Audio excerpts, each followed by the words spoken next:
Marekani imezindua mashambulizi dhidi ya wanamgambo wanaohusishwa na kundi la IS, Islamic State, kaskazini magharibi mwa Nigeria, ambapo wanamgambo hao wamejaribu kuanzisha makazi yao. Taarifa kamili inasomwa na Frank Kashonde.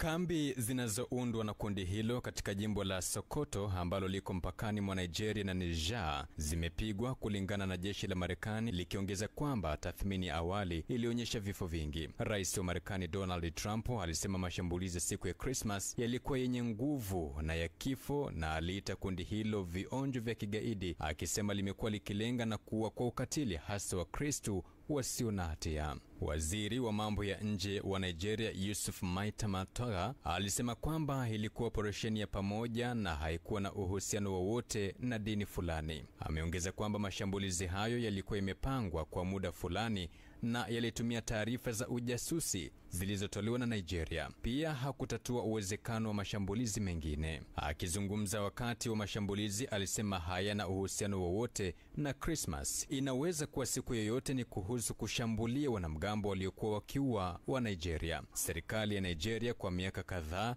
imekuwa ikipigana na mtandao mgumu wa makundi ya kigaidi ambayo yanajumuisha Boko Haram na makundi madogo yanayohusiana na IS, lakini kwa kiasi kikubwa kaskazini mashariki mwa nchi, mamia ya maili mbali na jimbo la Sokoto. Ni kwamba mashahidi wamesema kwamba shambulio hilo lilitokea usiku Alhamis karibu na kijiji cha Jabo. Kila mtu alidhani ni ndege ilianguka kwenye mashamba. Na kwingineko, waziri mkuu wa zamani wa Malaysia Najib Razak amefungwa jela miaka 15 kwa kutumia vibaya madaraka na utakatishaji fedha katika kesi yake ya pili kubwa kuhusu skendo ya fedha za serikali ya mabilioni ya dola. Najib mwenye umri wa miaka 72 alishtakiwa kwa kuiba karibu bilioni 2.3 za Malaysia kutoka kwenye mfuko wa taifa wa uwekezaji. Jumatano mchana, jaji alimpata na hatia kwa mashtaka 8 ya kutumia vibaya madaraka na mashtaka 21 ya utakatishaji pesa. Waziri mkuu huyo wa zamani tayari yupo gerezani baada ya kuhukumiwa miaka kadhaa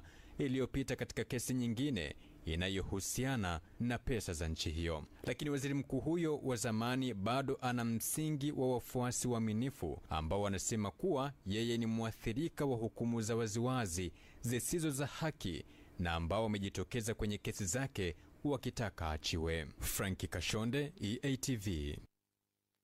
Frank akihitimisha habari za kimataifa, tutarejea